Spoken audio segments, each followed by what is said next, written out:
네, 오늘 이 시간 예배드리기 전에 기도드리겠습니다.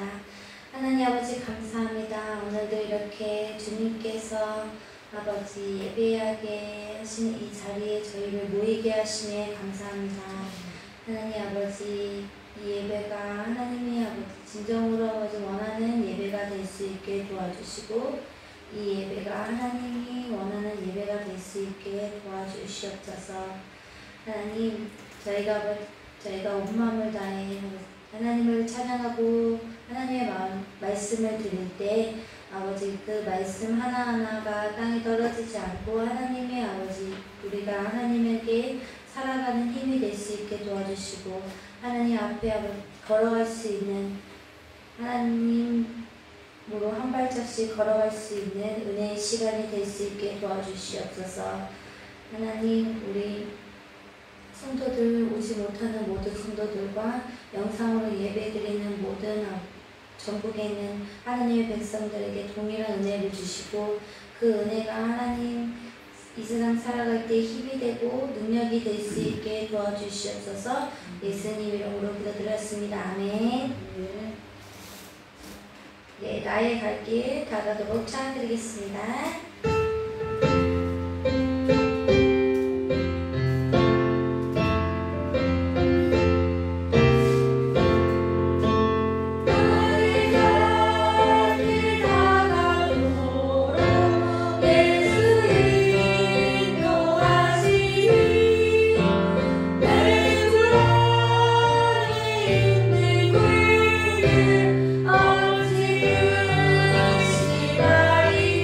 Oh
요즘 제가 하나님한테 받은 은혜는 하나님한테 앞으로 가는 은혜인 것 같아요. 그래서 갑자기 의문이 들더라고요. 내가 정말 하나님의 그 길을 잘 가고 있나? 라는 생각이 갑자기 들어가지고 하나님한테 물었어요. 약간 하나님, 제가 정말 하나님한테 잘 가고 있는 게 맞나요? 하나님의 길을 가고 있는 게 맞나요? 이렇게 기도를 하고 있는데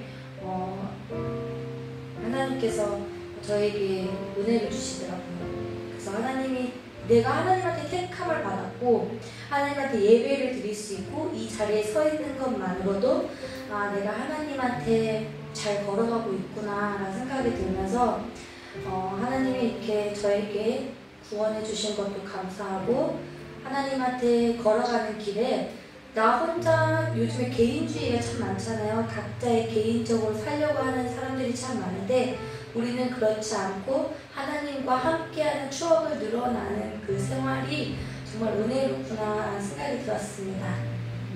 그래서 우리가 나를 구원해 주신 하나님을 감사하면서 날 구원해 주신 주 감사 찬양드리겠습니다.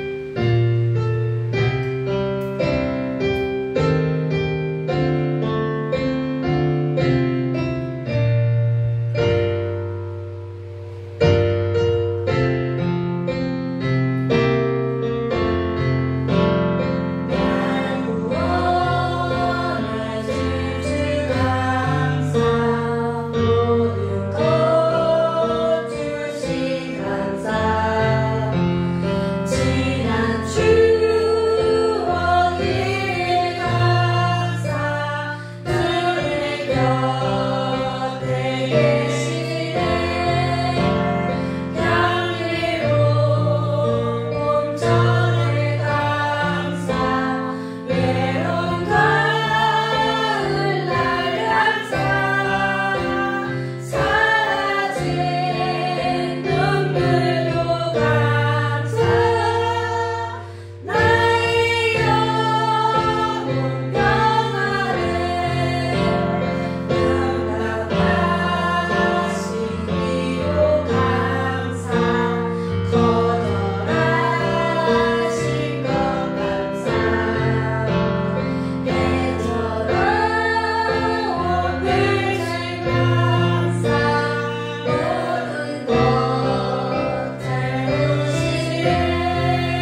고백드리겠습니다. 전능하사 천지를 만드신 하나님 아버지를 내가 믿사오며 그 외아들 우리 주 예수 그리스도를 믿사오니 이는 성령으로 잉태하사 동정녀 마리아에게 나시고 본디오 빌라도에게 고난을 받으사 십자가에 못 박혀 죽으시고 잠잠 지 사흘 만에 죽은 자 가운데서 다시 살아나시며 하늘을 오르사 전능하신 하나님 우편에 앉아 계시다가 저로서 산자와 죽은 자를 심판으로 오시리라. 성령을 믿사오며 거룩한 공예와 성도가 서로 소통한 것과 죄를 사하여 주신 것과 몸이 사시는 것과 영원히 사는 것을 믿사옵나이다. 아멘. 네, 저희 찬송가 31장이고요. 통합 찬송가는 460장입니다. 찬송가 31장, 통합 찬송가는 46장입니다. 찬양 부르겠습니다.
같이 기도드리겠습니다. 거룩하고 존귀하신 아버지 하나님, 오늘 저희들을 이 자리에 불러주셔서 함께 하나님의 이름을 부르며 이름을 높이며 찬양하고 예배할 수 있게 하시니 감사합니다. 하나님께서 우리를 어떠한 모습에서 부르셨든지 간에 이 시간 저희에게 예배받기 위하여 저희를 불러주셨사오니 이 시간 저희들을 주의 보혈로 정결하게 씻어주셔서 하나님 아버지 앞에 예배드리기에 흠이 없고 부족함이 없도록 주께서 함께하여 주시기를 간절히 원합니다. 하나님 아버지, 우리가 날마다 우리가 세상에 나가 살 때에 우리의 마음 가운데 중심을 주님께로 두지 못하고 살 때가 너무나 많이 있음을 이 시간에 고백합니다. 마음으로는 그렇게 해야 하지 않으면서도 결국엔 우리의 욕심과 또한 우리의 자아를 따라서 살아가는 우리의 어리석음과 연약함을 이 시간 주 앞에 엎드려 고백하오니 아버지, 우리의 모든 허물과 죄를 십자가의 보혈로 사하여 주옵시고 아버지, 우리가 다시 한번 오늘 주님께서 저희를 부르셔서 듣게 하시는 하나님의 말씀 위에 저희들의 믿음을 세울 수 있도록 은혜 내려 주시옵소서. 아버지, 이 시간에 우리 귀한 목사님을 통해서 하나님의 말씀 앞에 서게 하시니 감사합니다. 그 말씀이 그냥 들려지고 버려지는 말씀이 아니라 그 말씀이 우리 귀에 들려질 때 마음에도 들려지고 우리 마음밭에도 심기워진 말씀이 되어서 아버지, 말씀에 열매가 있는 삶이 되게 하여 주옵시고 아버지, 이 시간 우리가 그 말씀을 들을 때에 하나님의 음성으로 들을 수 있는 믿음을 허락하여 주시옵소서. 그래서 하나님 아버지 앞에 들을 귀를 주시고 또 순종할 마음을 주셔서 하나님의 이 말씀을 생명의 양식 삼고 또 살아갈 삶의 목표와 가치를 두고 이 말씀을 붙들고 살아갈 수 있도록 주께서 은혜 내려주시며 또 하나님의 말씀을 대언하기 위한 목사님에게 하나님의 마음과 하나님의 심정을 부어주셔서 주님께서 우리들에게 하나님의 말씀을 들려주시고자 하는 그 말씀을 하나님의 마음으로 대언하기에 부족함이 없도록 주께서 지키시고 함께하여 주시기를 원하옵나이다.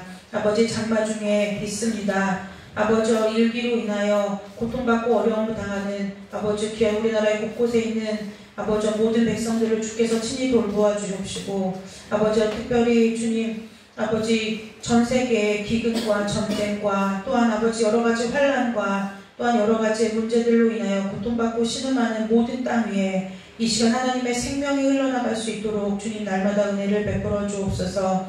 아버지, 이 자리에 참석한 저희들과 또한 참석하지 못하고 영상으로 예배드리는 귀한 식구들이 있습니다. 주님 기억하여 주시고 동일한 마음으로 예배하며 동일한 은혜가 그곳에도 임하도록 주께서 축복하여 주시옵소서. 예배의 주인 되어 주셔서 예배 시작을 하게 하신 주님께서 예배 마치는 시간까지 함께하여 주시고 예비하신 은혜를 우리 가운데 부어주시기를 간절히 원하오며 거룩하고 존귀하신 예수 그리스도의 이름으로 감사하며 기도드리옵나이다. 아멘.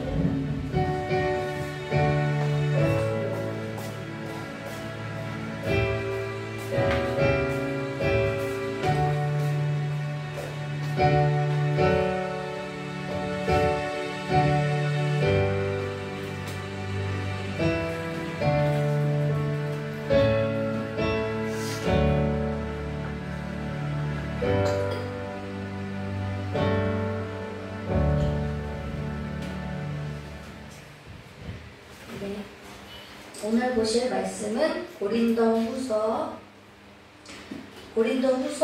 1장 24절 한 절입니다. 고린도후서 1장 24절.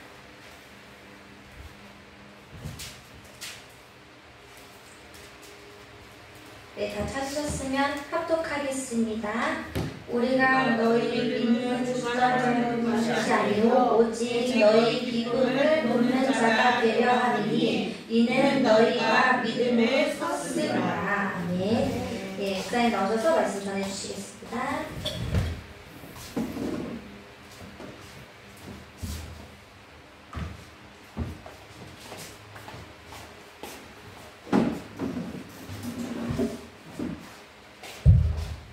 기도하도록 하겠습니다. 참 조신한 하나님 아버지, 오늘 이 시대 앞에 교회가 하나님 앞에 바로 설 수 있도록 지혜와 능력을 부어주시었고 우리의 마음이 날마다 하나님 앞에서 자라나게 해주시고 성장하게 해주시길 간절히 원하오며 기억하신 예수님의 이름으로 기도드리옵나이다. 예, 오늘은 웨스트민스터 신앙고백서 31장 1항부터 4항, 여러분이 갖고 있는 것은 1항부터 5항까지 있어요. 그거는 최신판이라서 그래요. 제가 갖고 있는 거는 1항부터 4항까지만 있고요. 2항이 시대적인 그 상황에 따라서 추가됐음을 기억하시길 바랍니다. 1항부터 4항, 대회와 협의회 또는 종교회의와 공의회라는 제목으로 우리 이렇게 기록되어 있는데요. 31장에 있어서 함께 나누도록 하겠습니다. 사실 오늘 전에 건너뛰었던 우리가 전에 건너뛰었던 것이 있죠. 23장 국가와 위정자라는 이 23장을 건너뛰어서 오늘 할까 했는데 생각해 보니까요. 지난 설교가 웨스트민스터 신앙국에서 30장 교회 권징에 있어서 설교해서 그 교회 권징과 관련해서 오늘은 웨스트민스터 신앙국에서 31장 바로 종교회의 대회와 협의에 있어서 나누는 것이 좋겠다라는 생각을 하여서 이렇게 나누게 됐습니다. 그래서 사실 제가 갖고 있는 책에는 23장이 오늘 해야 할 건데 개인적으로 이 순서를 바꿔서 하는 것이 좋겠다라는 개인적인 생각에 바꿔서 하게 됐습니다. 그러면은 대회와 협의회 이 대회와 협의회가 뭐냐? 대회라는 것은 공동회의나 당회 정도로 생각한다면은 이 협의회는 좀 더 큰 개념인 노회나 총회로 생각하면 된다는 것입니다. 가령 이 대회가 노회라고 한다면은 이 협의회는 총회에 해당한다는 것이죠. 그리고 당회라는 것은 장로, 목사도 장로죠. 장로 2인 이상 될 때 당회가 결정된다는 것입니다. 그 당회가 최소 5개 이상 협력한 것을 노회라고 하고 있다는 거예요. 그리고 그 노회가 10개 이상 협력된 거에서 하나의 총회가 이루어지는 것을 총회라고 이야기하고 있다는 것이죠. 그러면 오늘은 이 대회와 협의회 이거는 교회 정치와 관련이 있다는 것입니다. 가령 교회에 정치가 필요하냐라고 이야기하겠지만요, 교회도 여러 가지 제반 사항들이 있다는 것입니다. 그것을 협의하는 기구라는 것이죠. 가령 교회 설립 예배나, 그렇죠? 자, 교회 설립, 이 설립 아무렇게나 할 수 없다라는 거예요. 그리고 그 설립에 따른 예배 모범이 있다는 것이죠. 예배 모범이 있다는 거예요. 그리고 직분자 임직에 관한 것이나 구제나 성교, 기타 여러 가지 교회 안에서 이루어지는 여러 가지 제반 사항에 있어서, 그리고 교회 행사 같은 것도 있죠. 뭐 소풍, 야유회 뭐 이런 것도 마찬가지라는 거예요. 이런 것이나 다 이런 것이 협의해서 이루어진다는 것입니다. 협의하지 않고서는 이루어질 수 없다라는 거예요. 근데 일부 어떤 사람은 이와 같은 교회 정치가 불필요하게 생각하나, 사실 교회를 권징도 마찬가지지만은 이 교회 정치도 교회를 더욱 교회답게 하기 위해서 바르게, 정치라는 것은 뭐냐면은 바르게 다스린다라는 거예요. 바르게 다스리게 하기 위해서 바로 이 교회 정치가 필요하다는 것이죠. 그래서 웨스트민스터 표준 문서에는 우리가 지금 함께 나누는 신앙고백서, 그 다음 대요리 문답. 이 대요리 문답은 임직자들을 위한 문답서죠. 그 다음 소요리 문답. 이 소요리 문답은 성도를 위한 문답이고요. 그 다음 교회 정치, 예배 모범, 이렇게 5개로서 권징도 있죠. 권징, 이렇게 6개로서 웨스트민스터 신앙고백서 표준 문서가 기독교 대한예수의 장로의 개혁주의의 법이라는 것입니다. 개혁주의가 따르는 법이라는 거예요. 대한민국 헌법이 있듯이 대한예수의 장로의 이 개혁주의 신앙은 이 웨스트민스터 표준 문서를 교회 헌법으로 써하고 있다는 것입니다. 그런데 이것에 관해서 전혀 듣지도 못하고 접해보지도 못하고 있다는 것이죠. 가령 한 개인이 어떠한 은사를 행할 때에도 교회 안에서 무리가 되고 또 해가 된다면은 그 당회가 그 일에 있어서 결정을 하고 노회까지 보고하고요. 그 노회에서 총회에서 이것이 이단성이 있다 없다라는 것을 결정하여서 다시 교회로 통보하게 되어 있다는 거예요. 그런데 그 모든 일이 다 무엇에 근거하냐면 하나님의 말씀에 근거하고 있다는 거예요. 하나님의 말씀에 근거하고 있다는 것이죠. 이와 같은 일을 위해서 대회와 이 협의회, 종교회의가 교회 역사 가운데서도 계속 일어났다는 거예요. 그리고 공의회가 형성되어 있었다는 것이죠. 그래서 교회 가운데 있어서 교회를 바르게 다스리는 데 있어서 교회 정치가 필요하다는 것입니다. 근데 교회 정치에 있어서 필요치 아니하다고 하는 그 대부분의 성도나 어떠한 단체들을 살펴보면요, 그들만 해도 규칙이 세워져 있고 정치가 있는데 뭐라고 이야기하면 하나님의 말씀보다 자신들이 받은 사명, 자신들이 받은 그 목적, 자신들이 주장하고 있는 그 신앙, 그것을 더 이 하나님의 말씀의 권위보다 더 둔다라는 거예요. 그러나 어떠한 경우에도요, 하나님의 말씀의 권위보다 앞설 수는 없다라는 것입니다. 하나님의 말씀의 권위보다 높을 수 없다라는 거예요. 그러나 이 대회나 협의에 있어서 오류가 없다, 그걸 말하는 것이 아니라는 것입니다. 교회는요, 항상 문제가 있어 왔다라는 거예요. 그리고 대회나 협의에도 오류는 있었다라는 것입니다. 그러나 하나님의 말씀의 권위가 내 주관적인 신앙의 목적이나 내 주관적인 이익보다 앞설 수 없다라는 것을 말해주고 있다는 것입니다. 그래서 개혁주의라는 것은 계속해서 무엇으로서 돌아가냐면 말씀으로 돌아가자, 이게 개혁주의라는 거예요. 그래서 오직 하나님의 말씀에 근거한 삶과 신앙을 준다는 것입니다. 하나님의 말씀에 근거가 있다면 더욱이 하나님의 말씀의 권위에 있어서 따라야 하는 것이 하나님을 경외하는 하나님의 지혜의 근본임을 말해주고 있다는 것이죠. 내가 은사를 행해도 내가 교회의 해가 된다면, 유익이 아니라 교회가 해가 된다면 우리는 말씀의 권위에 따라서 그 협의회나 공회에서 이루어지는 것을 따라야만 한다는 것이죠. 왜 따라하느냐? 그것이 말씀의 권위로부터 나왔기 때문이라는 것입니다. 오늘 웨스트민스터 신학문서 31장 대회와 협의에 있어서 그 필요성에 있어서 함께 나누도록 하겠습니다. 1항 1번 보면요, 저와 여러분이 가지고 있는 것이 좀 달라요. 제가 갖고 있는 것은 개정 전이고요, 여러분이 갖고 있는 것은 개정하고 나서입니다. 1항 1번 보면요, 교회에 보다 나은 정치와 건덕을 위하여, 옛날 말이죠, 건덕을 위하여 일반적으로 대회나 협의회로 불리는 모임들이 있어야 한다라는 것입니다. 정치라는 것은 올바르게 다스린다는 것이고, 건덕이라는 것은 건전한 덕, 아름다운 덕, 하나님께서 우리를 건져주시는 그 아름다운 덕을 선포하기 위해서 이 교회 정치는 있어야 한다는 거예요. 그러면서 교회 정치에 있어서 필요한 것은 교회를 더욱 바르게 하고 교회를 더욱 아름답게 하고자 함에 있다는 것입니다. 그러면서 하나님의 나라에 관한 하나님의 말씀으로 통한 이 교회는 하나님의 질서와 규칙이 있어야 한다는 것입니다. 그러나 이 교회의 질서와 규칙은요, 반드시 일반화할 수 없다는 거예요. 무슨 말이냐면요, 흰 장갑을 나중에 이야기할게요. 흰 장갑을 낄 수도 있고 안 낄 수도 있는데 이것을 규칙화해 놓은 이유가 있다는 것이죠. 그러한 이유가 있다는 것입니다. 그런데 그것을 가지고 다 그렇게 해야 한다, 일반화할 필요는 없다는 것입니다.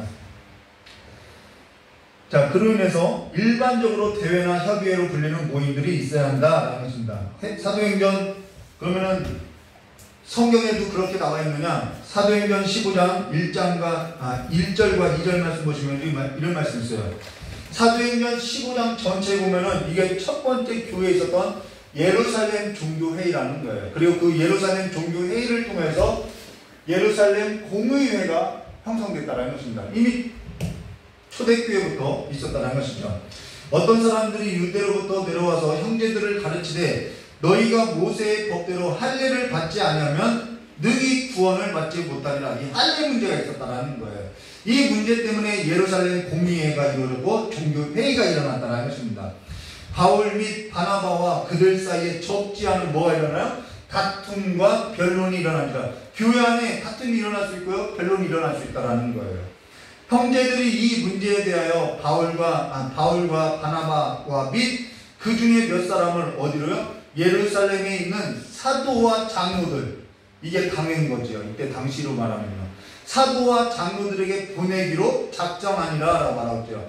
바울 및 바나바와 그들 사이에 적지 않은 다툼과 변론이 일어나서 형제들이 이 문제에 대하여 바울과 바나바를 및 그 중에 몇 사람을 예루살렘에 있는 사도와 장로들에게 보내기로 작정했다. 이 예루살렘 공의회가 더 큰 공의회라는 것이죠. 지금 이거는 안디옥 교회를 말하는 거예요. 그런데 그 안디옥 교회에서 예루살렘 공의회로, 사도와 장로들이 있는 예루살렘의 공의회로 이 문제를 해결해 달라고 보냈음을 상급 기관이죠. 보냈음을 말한다는 것입니다. 이때 교회 안에 어떠한 문제가 일어나냐면 이방인들이 하나님의 말씀을 듣고 예수 그리스도를 영접하며 성령 세례를 받더라는 거예요. 그로 인해서 유대로부터 왔던 이 형제들이 이들에게 너희들이 아무리 하나님의 말씀을 받고 예수 그리스도를 영접하고 성령의 세례를 받는다고 해도 할례를 받아야만 구원을 받는다라고 이야기했다라는 거예요. 유대인들이. 그런데 바울과 이 바나바는 그렇지 않다. 이방인에게는 할례를 행할 필요가 없다. 예수를 믿음으로써 구원을 얻는다. 이것이 이 구원론에 관해서 시비가 붙었다라는 거예요. 다툼이 일어났다라는 거예요. 유대인과 이방인들 사이에. 그런데도 교회 안에서 분쟁이 일어나서 그러면 예루살렘 본 교회, 사도와 장로들이 있는 그 본 교회에 사람을 보내서 이 문제를 해결해보자라고 사람을 보냈다라는 것입니다. 교회 안에 이런 분쟁이나 다툼이 있을 때는 좀 더 큰 기관으로 간다는 것이죠. 근데 지금 이 문제가 무슨 문제냐면은 구원에 관한 문제이고 신앙에 관한 문제라는 것입니다. 믿음에 관한 문제라는 거예요. 우리가 그것을 염두에 둬야겠죠. 국가에 관한 문제라고 한다면은 이거 교회에서 이렇게 다툴 일이 없다라는 것입니다. 그러나 이것이 신앙의 문제이고 구원에 관한 문제라는 것이죠. 그리고 이런 일을 어떠한 한 개인의 그 어떠한 목적이나 어떠한 한 개인의 신앙으로서 하나님의 말씀에 있어서 정말 논의되지 아니하고 한 개인의 자기의 어떠한 경험이나 체험을 가지고 그냥 믿으면 구원받아 이렇게 결정할 문제가 아니라는 것이죠. 그럼 저마다 개인마다 경험한 신앙마다 다 다른데 그것에 관해서 그렇게 저마다 이야기할 수 있다는 것입니다. 그래서 대회와 협의회가 교회를 바르게 정치하기 위해서 필요하다는 거예요. 그러고 이와 같은 모든 일은 앞서도 언급한 것처럼 하나님의 말씀에 있어서 찾아야 한다는 거예요. 그러고 교회를 더욱 교회답게 바르게 아름다운 덕, 하나님께서 우리를 어떻게 구원하셨는지 그 아름다운 덕을 선포하는 일을 위해서 이 교회의 정치가 필요함을 말해준다는 것입니다. 한 개인의 목적이나 이익을 위함에 있지 않다는 거예요. 그러면서 지도자 또한 여러분 사도들과 장로들, 이 당회를 결성하고 있는 이 장로 그룹, 이 지도자들의 그룹도 하나님의 말씀에 있어서 능통해야 한다는 것이죠. 하나님의 말씀을 모르는데 어떻게 지도할 수 있겠냐는 거예요. 그래서 가르치는 자는 하나님의 말씀에 능통해야 하고 그 가르치는 자는 하나님의 말씀에 있어서 정말 많이 배워야 한다는 것입니다. 그래서 지도자는 하나님의 말씀에 있어서 바르게 배우는 기관에서 인정받아야 한다는 거예요. 배운 자여야 한다는 것이죠. 가령 신학이 없는 사람을 우리가 장로로서 세울 수 있느냐? 그럴 수 없다는 것입니다. 바른 신앙이 없는 사람을 장로로서 세울 수 없다는 거예요. 근데 오늘날에는 이 경제적인 것으로서 장로를 세우고 있죠. 교회 오래 다니면은 경력으로서 장로를 세우고 있죠. 근데 그거보다 더 중요한 것은 바른 신앙의 그 기관을 통해서 신앙 교육을 받아야 한다는 것입니다. 또 이 지도자 그룹을 나는 지통계시를 받았다고 해서 그런 사람 세울 수 있나요? 없다라는 것입니다. 그러면서 사도행전 15장 6절 사도와 장로들이 나오죠. 이것이 지금으로 말하면 당회나 노예에 속한다는 것입니다. 사도나 장로들이 이 일을 의논하러 모였다라는 거예요. 이게 공의회라는 거예요. 많은 변론이 있음에 베드로가 일어나 말하되 형제들아 너희도 알거니와 하나님이 이방인들로 내 입에서 복음의 말씀을 듣고 믿게 하시려고 오래전부터 너희 가운데 나를 택하시고 또 마음을 아시는 하나님이 우리에게와 같이 그들에게도 성령을 주어 증언하시고 믿음으로 그들의 마음을 깨끗이 하사 그들이나 우리나 차별하지 아니하니라 라고 사도들과 장로들 그 회의에서 이 의논이 일어났고 이 말씀에 근거해서 선포되어졌다는 것입니다. 그러면서 1항 2번 지도회의 감독들과 다른 주관자들에게 그리스도께서 파괴를 위해서가 아니라 교회를 파괴하기 위해서 모인 것이 아니죠.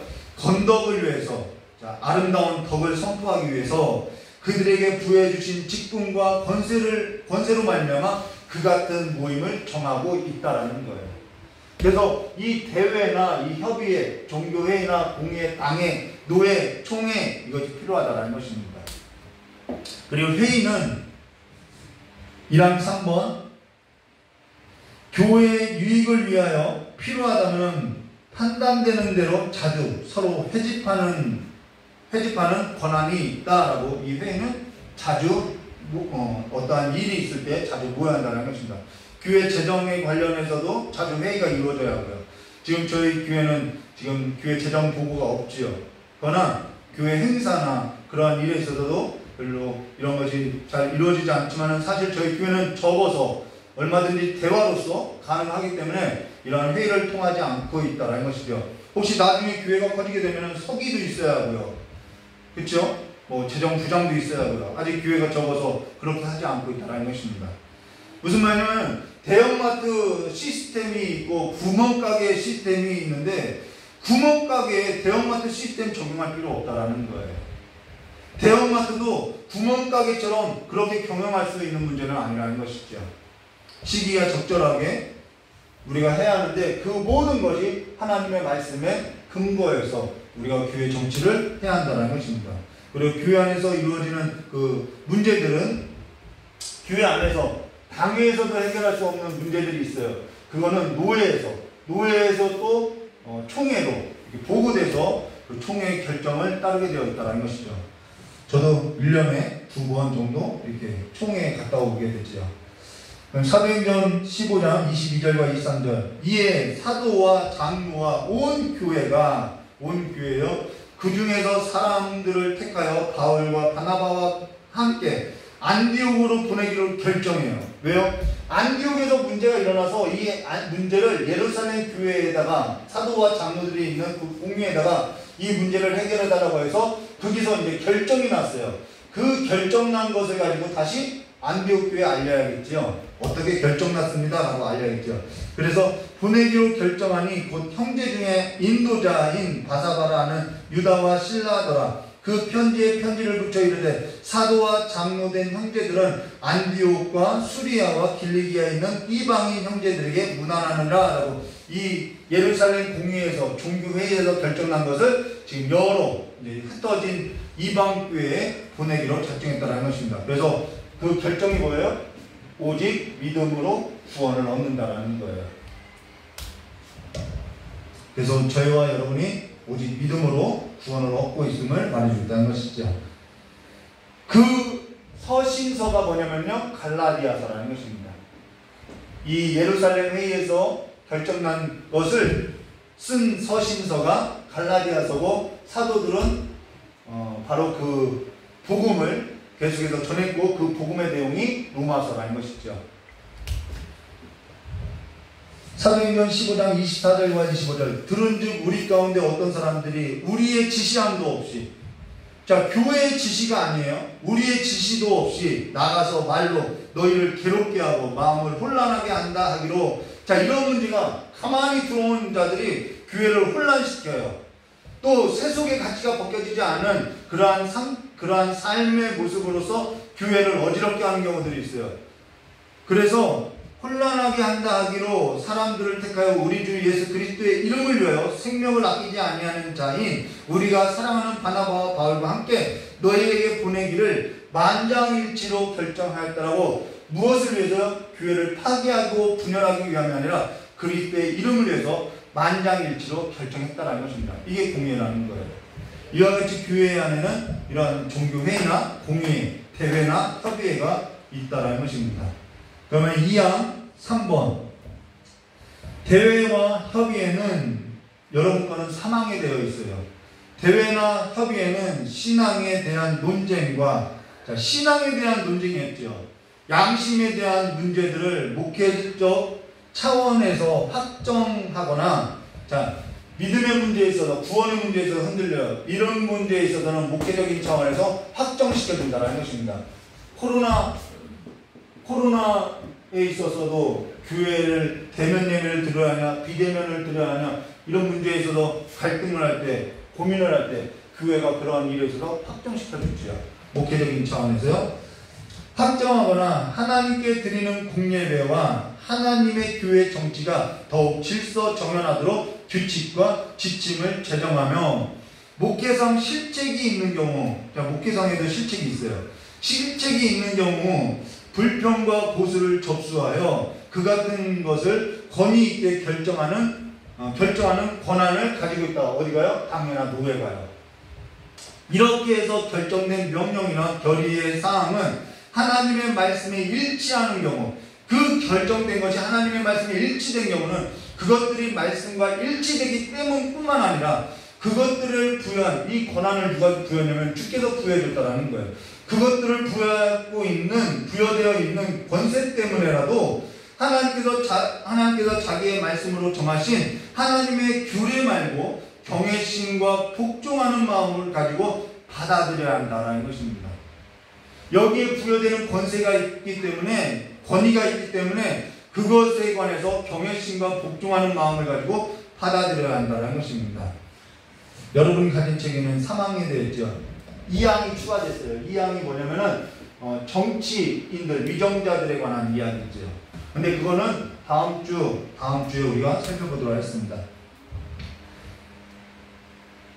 그러면은 우리 한번 보면은 2항 3번, 여러분이 갖고 있는 거는 3항 5번, 대회와 협의회는 신앙에 대한 논쟁, 양심에 대한 문제들을 목회적인 차원에서 확정하거나 하나님께 드리는 공예배. 자, 이 이야기를 하려고 해요. 여러분, 공예배에 있어서 정부가 간섭해도 되나요? 간섭하면 안 되는 문제예요. 코로나 때 공권력을 행사해서 경찰관이 예배당에 들어와서 예배를 드리지 말라 뭐하라 했던 일들이 있었죠. 정부와 교회는요 분리되어 있다는 것입니다. 하나님께 드리는 공예배는요 공권력으로서 해결하는 문제가 아니라는 거예요. 그런데 교회가 비대면 예배를 드렸던 것은요 공권력 때문에 비대면 예배를 드린 것이 아니라는 거예요. 성도를 살리기 위해서 비대면 예배를 드렸다는 것이죠. 우리가 그것에 관해서 분명히 해야 한다는 것이죠. 그러면서 하나님의 교회의 정치가 더욱 질서정연, 이거는 세상 정치를 말하는 것이 아니에요. 하나님의 교회의 정치가 더욱 질서정연하게 하기 위해서 규칙과 지침을 제정한다라고 이야기했다는 것입니다. 세상 문제가 아니라 신앙의 문제라는 거예요. 근데 그것을 가지고 한 나라의 전 대통령이 이거는 신앙의 문제가 아니라 과학의 문제이고 의학의 문제라고 이야기했죠.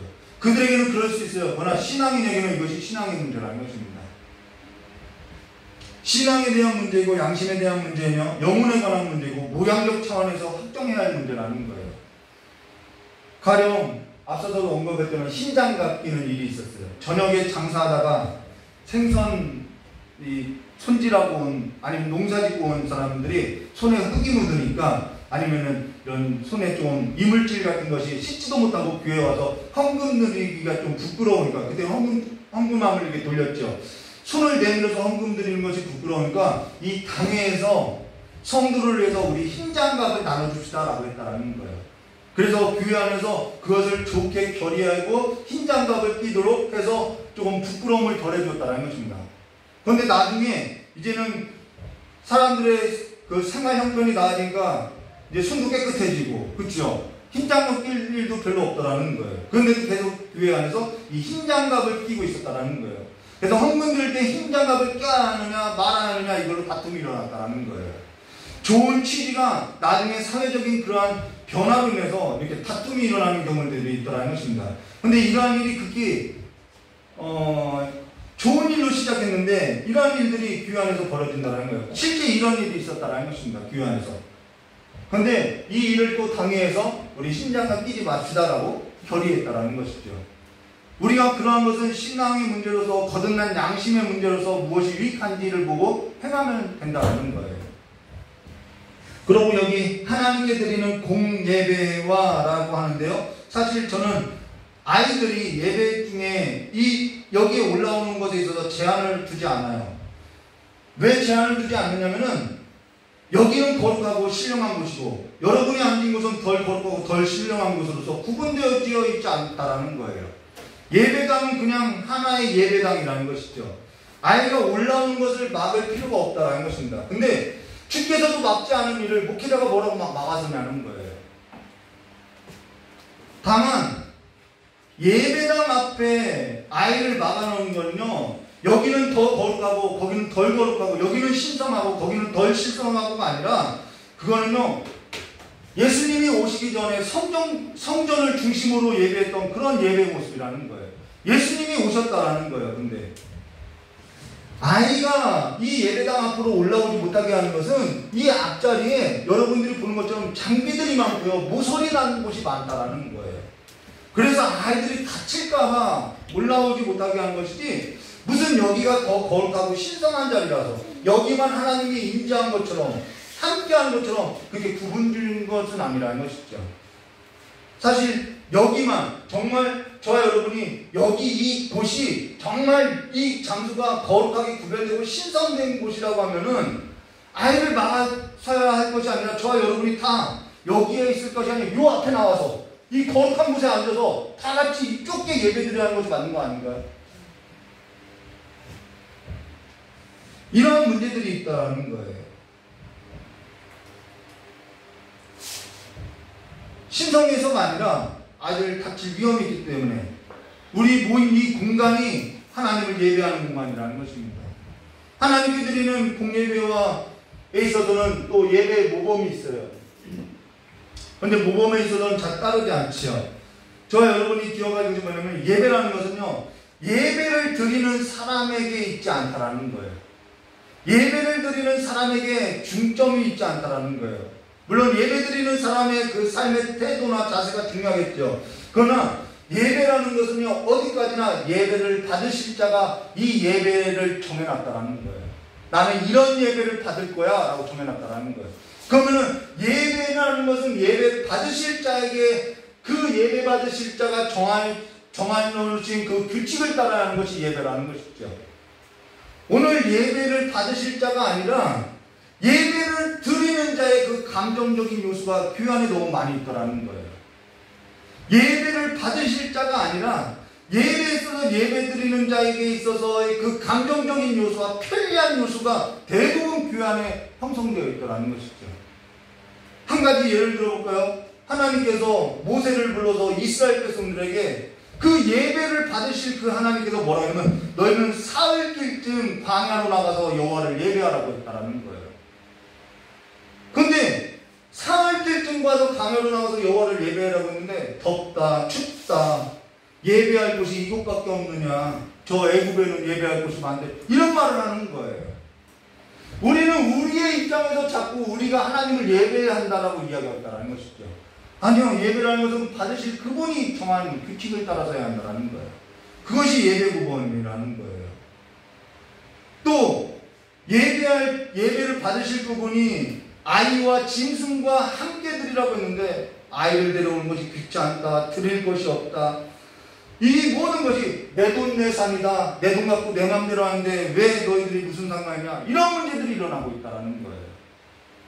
예배는요, 예배 받으실 분이 정해놓은 그 방식대로 해야 한다는 거예요.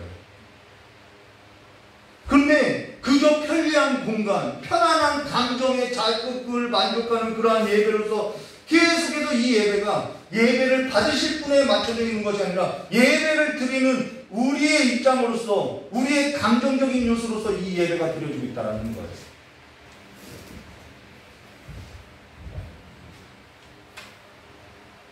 그리고 그러니까 예배가 어떻게 되면 점점 막 열광주의로 좀 변해지는 거예요. 맹목적으로 되지요. 그리고 여기에서 목회상 실책이 있는 경우, 자, 목회자의 실책이 있어요. 불평과 고소를 접수하여 그 같은 것을 권위 있게 결정하는 권한을 갖고 있다라고, 이 노회나 이 총회가 그러한 결정권을 갖고 있어요. 근데 로마 교회는 없어요. 로마 교회는 교황이 무호예요. 하나 흠이 없어요. 그래서 고발할 내용이 없어요. 고발해서도 안 되고요. 그러나 목회자들 실수가 있기 때문에 그 일에 있어서는 어떻게 하냐면 당회를 결정하고요. 당회 결정에 있어서 좀 심각성을 따라서 노회나 이 총회 결정을 하면은 총회 재판부가 결정을 내린다는 것입니다. 세상 법정에 그냥 끌고 가는 문제가 아니라는 거예요. 하나님께서 하나님 안에서 저와 여러분을 부르시고 저와 여러분에게 하나님의 나라의 질서와 규칙을 세워놨는데 왜 그렇게 하나님의 그 사람들이 세상 법정에 못 끌고 가서 난리 나는 거예요. 저와 여러분이 나중에 이 세상을 주님 오시면 세상을 다스릴 자들인데 우리가 그 세상의 법정에 끌려가서 그 세상의 법을 다스림을 받아야겠냐는 것이죠. 이렇게 해서 결정된 명령이나 결의된 사항은 자 이렇게 노예나 대회나 협의에서 결정된 사항은 결정된 명령이나 결의의 사항은 하나님의 말씀에 일치하는 경우 그것들의 말씀과 일치되기 때문뿐만 아니라 그것들을 부여하고 있는 권세 때문에 자, 이 권세는 성경에 하나님의 말씀에 이 권세를 주님께서 주셨다고 이야기해요. 그 권세 때문에 하나님께서 자기의 말씀으로 정하신 하나님의 규례로 알고 경외심과 복종하는 마음을 가지고 받아들여야 한다라는 것입니다. 근데 받아들이지 않아요. 권징을 따르지 않으니까 교회 정치가 이 모양인 거예요. 권징을 안 따르니까요. 교회 정치가 말씀대로 가지 않고 있으니까 교회가 말씀대로 가지 않으니까 하나님의 아름다운 덕도 선포되어지지 않고 있다는 거예요. 근데 또 교회법에 따라서 처분을 했는데도 뭐라고 하냐면은 처벌이 악하다, 처벌이 가볍다, 이거 법정까지 끌고 가야겠다, 뭐 이런 일들이 많이 있더라는 거예요. 자, 우리가 한번 생각해봐요. 그것이 교회 정치가 필요한 것은 처벌의 목적이 있는 것이 아니라 교회의 아름다운 덕을 선포하기 위함이라는 것입니다. 이런 얘기 해도 될까 모르겠어요. 모 교회에서 실제 있었던 일이에요. 모 교회에서 담임 목사님이 여자 문제로 이게 총회까지 가서 재판을 받고 총회 법대로 쫓겨났어요. 근데 그 목사님이 이제 총회와 노회와 당회와 이 공동회의 앞에서 아주 망신을 당하고 이제 회개를 했지요. 근데 그 목사님을 용서하고 교회가 다시 받아들여줬다고 이야기하는 거예요. 지금 그 목사님이 교회에서 목회를 하고 있어요. 이것을 사회법으로 가면 어떻게 받아들여야 할지 모르겠지만은 이것이 교회법이라는 것입니다. 교회법은요, 죽이는 데 있지 않다라는 거예요. 한 사람을 회복하는데 궁극적인 목적이 있다는 것을 우리가 보아야 한다는 것이죠. 이것을 저와 여러분이 어떻게 받아들여야 할지는 모르겠지만 우리가 이러한 문제에 있어서 그냥 낙인 찍을 것이 아니라 좀 이러한 문제에 있어서 좀 생각해 보아야 한다는 것이죠. 그러면 대회와 협의의 권위에 한계성은 없느냐? 사망 4번. 사도 시대 이후 모든 대회나 협의회는 전체적인 모임이든 아니면 개별적인 모임이든 실수를 범할 수 있으며 나오죠. 실제로 많은 모임에 있어서 실수가 범해졌다. 그러므로 그 모임들을 신앙이나 실제 생활을 위한 규칙으로 여겨서는 안 되고 신앙과 실제 생활면에서 도움을 주는 것으로서 이해해야 한다라는 것입니다. 실제 어떠한 일이 있었냐면 이러한 실수가 이런 노예나 당회나 어떠한 총회 결정에 있어서도 실수가 일어나요. 그런데 그것에 있어서 이것을 성경적 권위로서 높일 것이 아니라 우리가 이것에 대해서 좀 하나님의 말씀에 근거해서 이것이 맞나 틀리나 우리가 봐야 한다는 것이죠. 가령 종교회의 당시에 여러 가지 종교회의를 했어요. 근데 종교개혁 당시에 이제 개신교가 이제 있죠. 아직 분리되지 않았을 때죠. 로마 교회가 계속해서 말씀으로 돌아가자라는 운동이 일어나니까, 종교개혁이라는 운동이 일어나니까 이 로마 교회가 트렌트 공의회라는 것을 이렇게 종교회의를 열었다는 것입니다. 그러면서 그들이 이 종교개혁에 있어서 반대하는 입장에서 이 공의회를 만들었는데요. 그때 어떠한 일을 했냐면 성모 마리아는 승천했다. 성모 마리아는 항상 처녀성을 가지고 있다. 교황은 무하다. 이러한 것을 공의에서 트렌트 공의에서 하체설 같은 거 땅땅땅 결정해버렸다라는 거예요. 그래서 개신교와 이 로마 교회가 분리하게 됐다라는 것이죠. 그것을 개신교는 인정하지 않았기 때문이죠. 근데 이러한 것은 실수이며 하나님의 말씀에 근거한 것도 아니라는 것이죠. 그렇게 종교회의도 실수가 있다는 것입니다. 그래서 그러면 사도시대 이후에만 있었느냐? 아니요. 성경 역사에는 계속 있어 왔다는 거예요. 종교가 잘못된 것.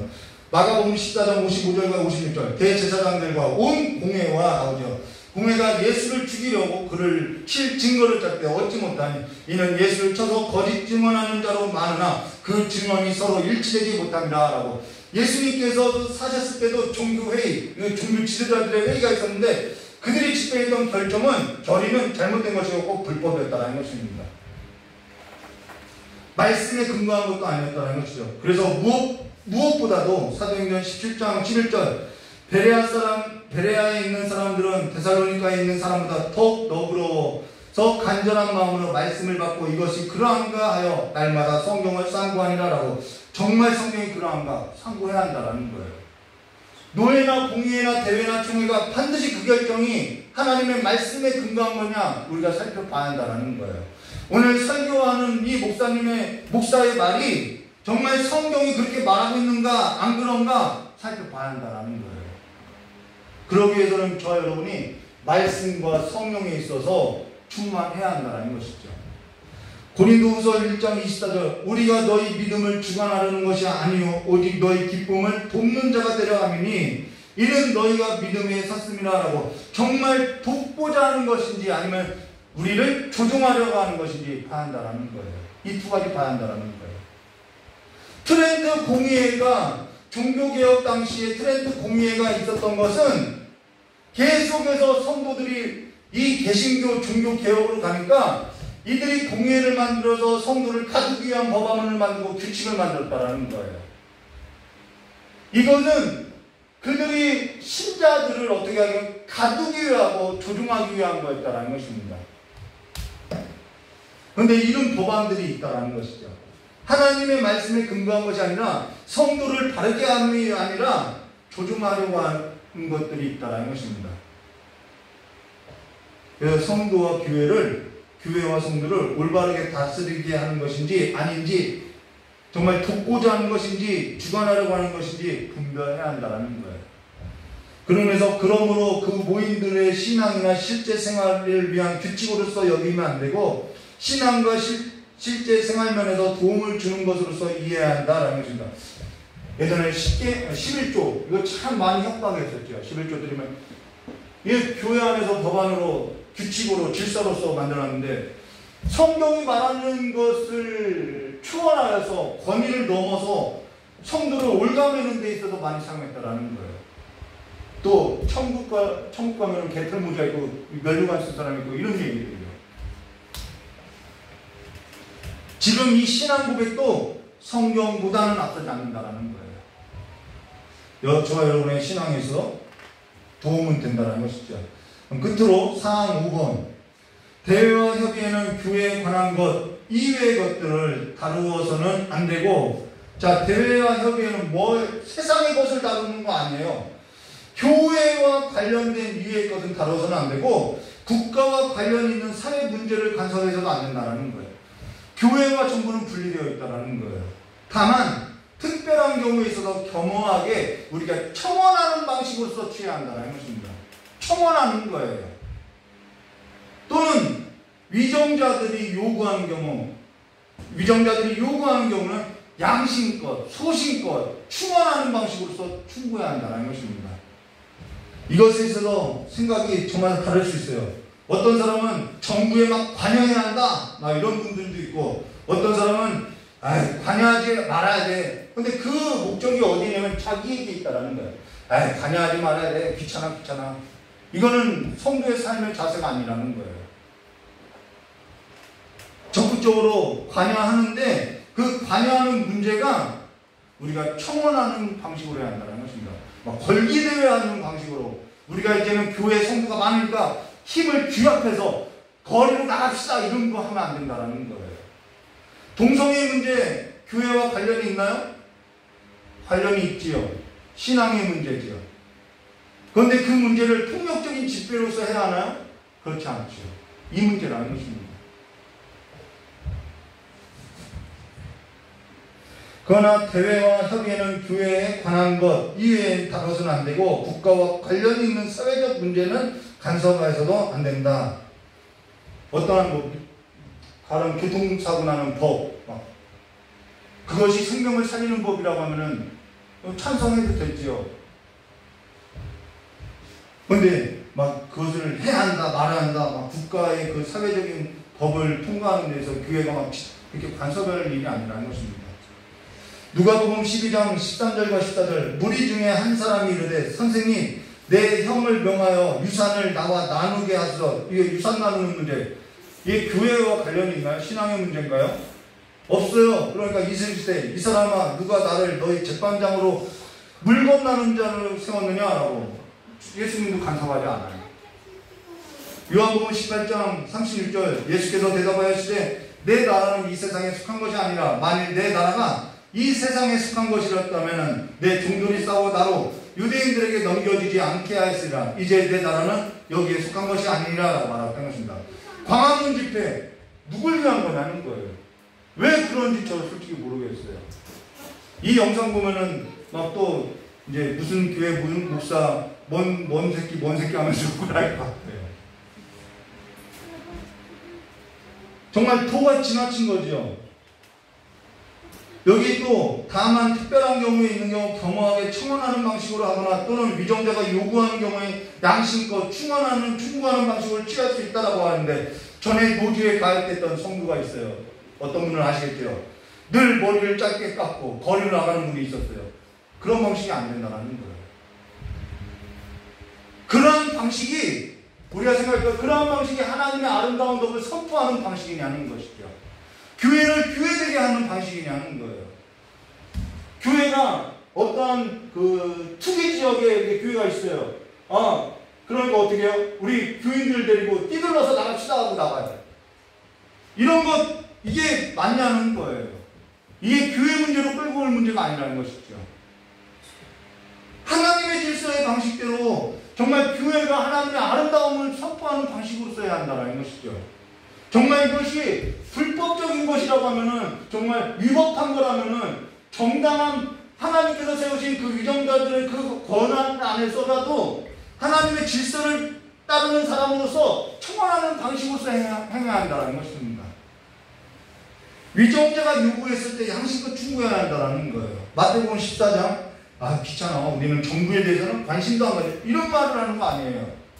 마태복음 14장 3절과 4절 전에 헤롯이 그 동생 빌립의 아내 헤로디아의 일로 요한을 잡아 결박하여 오게 가두었더니 이는 요한이 헤롯에게 말하되 양심의 문제죠. 신앙의 문제죠. 당신이 그 여자를 차지한 것이 옳지 않다 하였습니다 라는 거예요.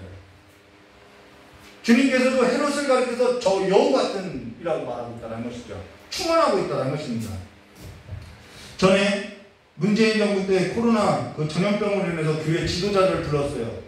자, 위정자가 교회 지도자를 불렀던 것은 조언을 듣고 이 문제의 사태에 있어서 조언을 듣고 충원을 듣기 위한 거라는 거예요.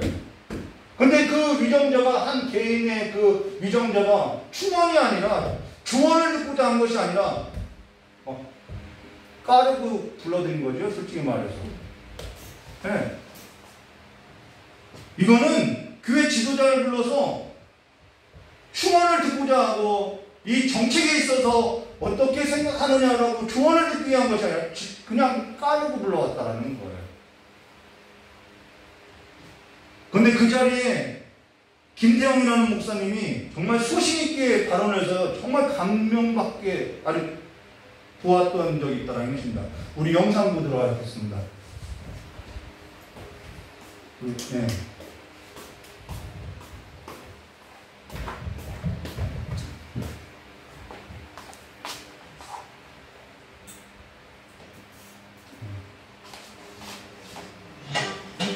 이게 뉴스에도 화제가 됐던 일이죠.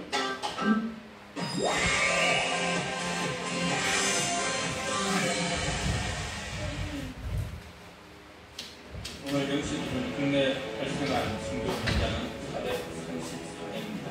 수도권 내 지역에 환자 발생이 이번 달 처음으로 100명을 넘었습니다.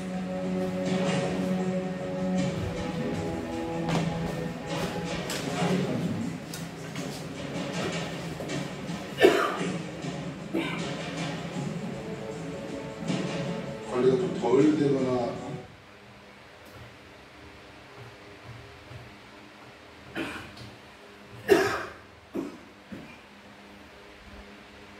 문재인 대통령은 오늘 한국교회 지도자들을 직접 만나서 최근 코로나19 재확산의 절반이 교회에서 일어나고 있다며 비대면 예배 등 적극적인 방역 협조를 당부했습니다. 하지만 기독교계는 종교를 사업장 취급하면 안 된다며 비대면 예배 외에 별도의 대책을 요구했습니다. 손병상 기자의 보도입니다. 문재인 대통령은 오늘 오전 한국 기독교 14개 단체 16명의 지도자들을 청와대로 초청해 방역 협조를 당부했습니다. 문 대통령은 먼저 전광훈 목사의 사랑제일교회 관련 확진자가 1000명에 육박한다며 이런데도 아직도 방역에 비협조적이고 가짜뉴스를 퍼뜨리고 있다고 비판했습니다. 적방하자고 모수를 주장하면서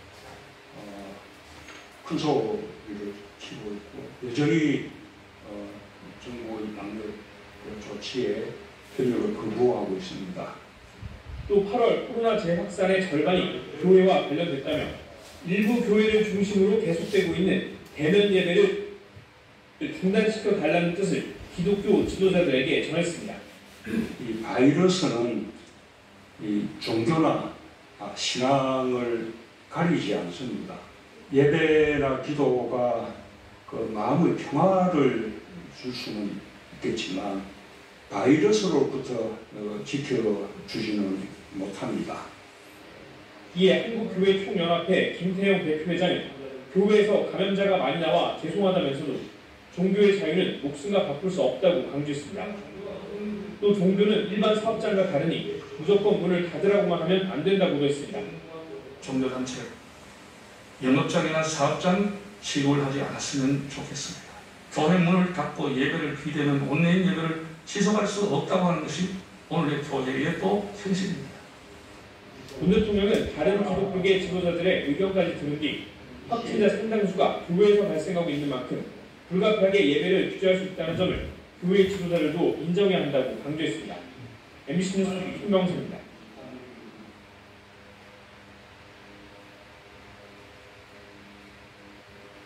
영상 하나 더 보도록 하겠습니다.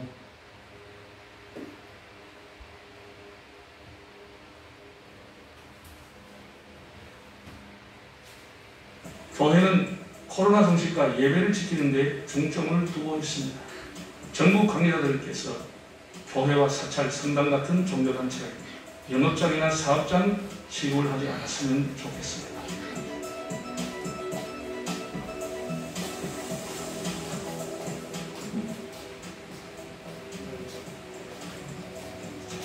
앉은 채로 인사드리겠습니다.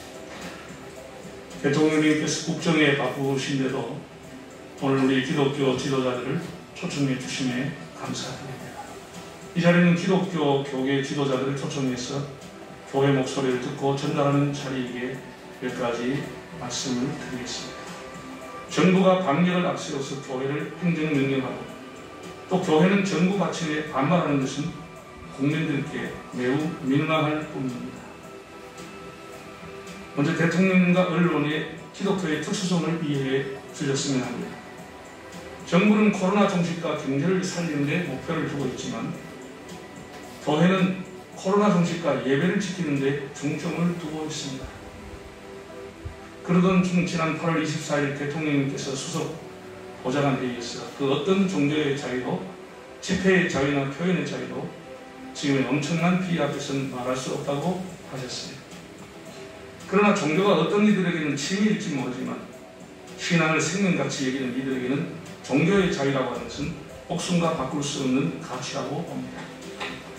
그 종교의 자유를 너무 쉽게 공권력으로 제한할 수 있고 중단을 명령할 수 있다는 뜻으로 들려서 크게 놀랐습니다. 정부 관계자들께서 교회와 사찰, 성당 같은 종교단체, 영업장이나 사업장 취급을 하지 않았으면 좋겠습니다. 교회는 정부의 방역에 적극 협조할 것입니다만 교회 본질인 예배를 지키는 일도 결코 포기할 수가 없습니다. 코로나19가 한두 주 혹은 한두 달 정도로 끝나지 않을 것으로 볼 때 대책이 없이 교회 문을 닫고 예배를 비대면 온라인 예배를 지속할 수 없다고 하는 것이 오늘의 교회의 또 현실입니다. 이래서 정부와 교회 협력기구 할 일을 제시해 보겠습니다.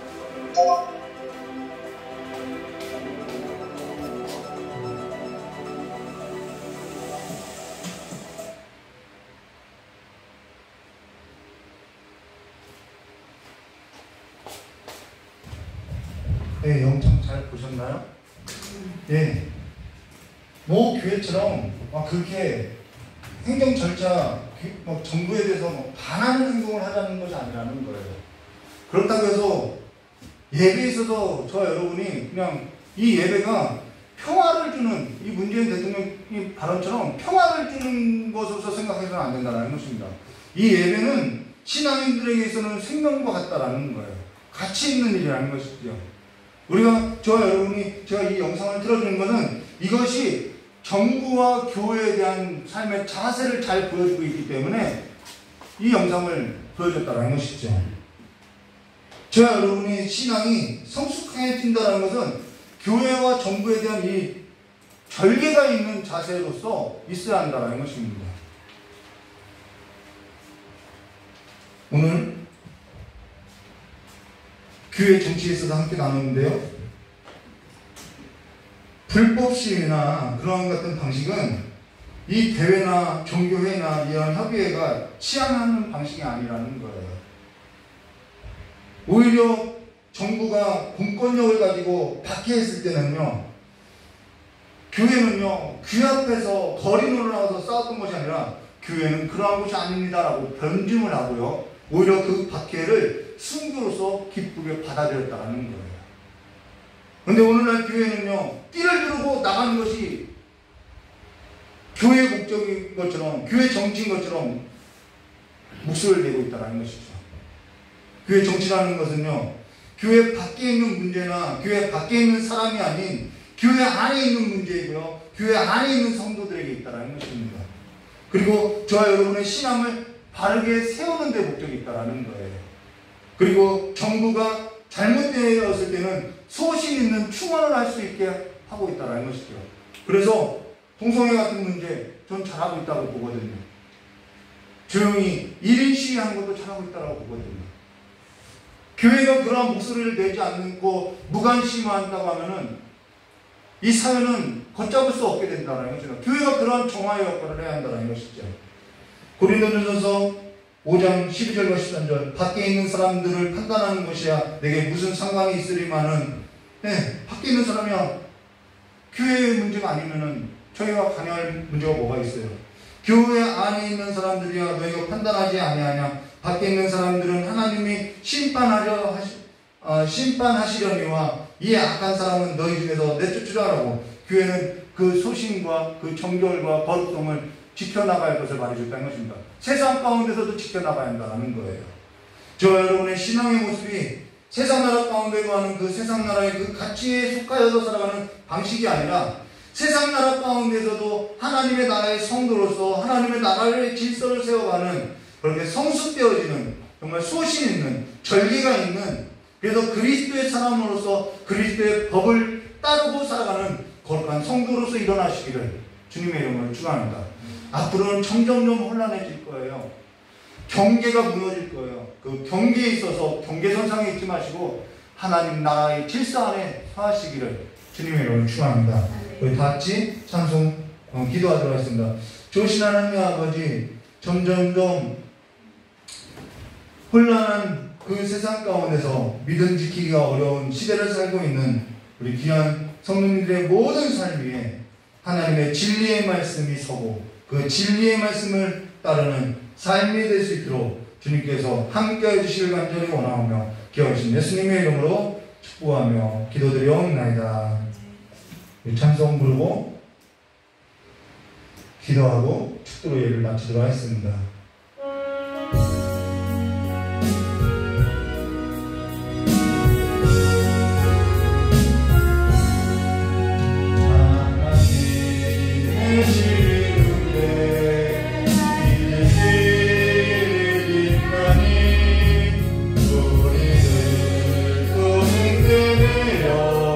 주의 사랑 주세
목사님이요 서울에 장애인 학교를 세우려고 했는데 반대가 너무 심하더래요. 땅값도 해준다고.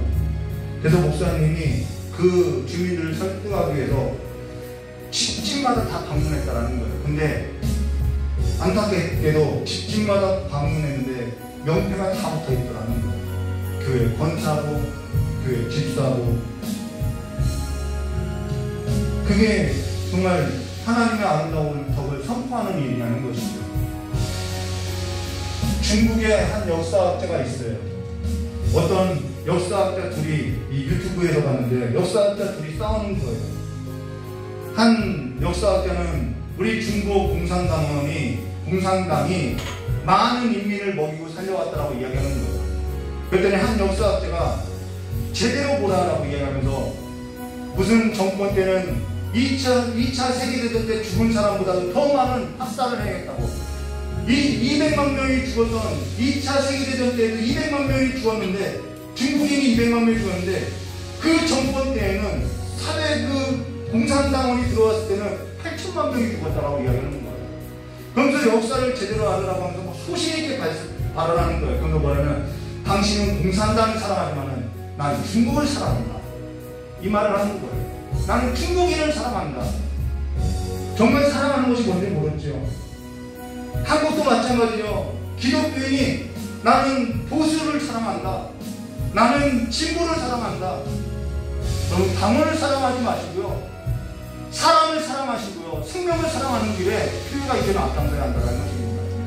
이제는 그 일에 있어서 저와 여러분이 하나님의 그 말씀에 있어서 깨어있는 자들이 되시기를, 이 나라를 위해서 기도할 수 있는 자들이 되시기를 주님의 이름으로 축원합니다.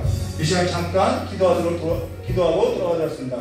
좋으신 하나님의 아버지, 이 나라가 하나님의 말씀 위에 힘을 얻고 하나님의 말씀이 이 땅 가운데 던져졌사오니 이 나라가 하나님 앞에 거룩한 나라가 되게 해주시옵고 이 나라의 유동자들이 하나님의 뜻을 받들어서 하나님의 말씀의 기준에서 나라로서 같이 될 수 있는 하나님의 지혜의 영으로서 함께하는 자들이 될 수 있도록 주 역사해 주실 간절히 원하옵고 합니다.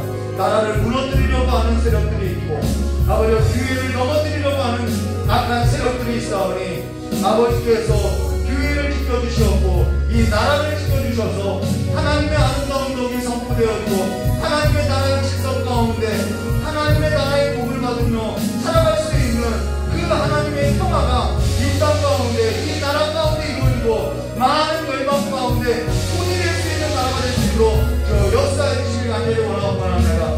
교육계에도 정치계에도 경제의 상황에도 하나님께서 다스려 주셔서 우리 자녀들이 자손 대대로 하나님의 복 가운데 하나님의 복을 받고 살아가는 민족으로서 설 수 있도록 주의 역사해 주시옵고 그 하나님의 복을 또한 세계 가운데 흘러보낼 수 있는 민족이 될 수 있도록 우리가 다시 한번 믿는 성도들이 먼저 깨어나서 거리를 나가는 것이 아니라 다시 한번 아버지 앞에 서서 아버지 앞에 옷을 찢고 마음을 찢고 아버지 앞에 기도하는 성도들이 될 수 있도록 교회가 될 수 있도록 깨어나는 이들이 될 수 있도록 우리의 마음을 새롭게 해주셨고 세상 가운데 들려오는 그 모든 소리로 아버지 앞에 기도하는 기도의 제목으로서 승화되어 여기는 성숙한 성도들이 될 수 있도록 우리의 모든 삶을 새롭게 해주실 간절히 원하오며 여신 예수님의 이름으로 축복하여 기도드리옵나이다. 좋으신 하나님 아버지, 오늘 하나님의 말씀을 듣고 새롭게 결단하고 또한 오늘 이 시간에 아버지 앞에 예배드리며 헌신하며 봉사하며 또한 귀한 예물을 드리는 우리 귀한 성도들의 예물을 이 시간에 흠양하여 주시옵고 모든 삶이 아버지의 진리의 말씀 가운데 행하는 삶으로서 쓰여질 수 있도록 주의 영으로서 진리의 영으로서 함께하여 주시옵고 한 주의 삶 가운데서도 하나님 앞에서 승리하는 자들이 될 수 있도록 주여 축복하여 주실 간절히 원하오며 기억하신 예수님의 이름으로 축복하여 기도드리옵나이다. 이제는 우리 주 예수 그리스도의 사랑과 하나님 아버지의 넓고 풍성하신 은혜와 성령 하나님의 내주와 감동 교통하심의 역사가 오늘 이제는 나와서 아버지께 예배하는 우리 귀한 성도들의 모든 머리 위에와 영상으로 예배드리는 우리 귀한 성도들의 차리 위에와 또한 복음을 들고 나간 우리 선교지 위에 영원히 함께 있을지어다. 우리 하나님께 영광을 드리겠습니다. 감사합니다.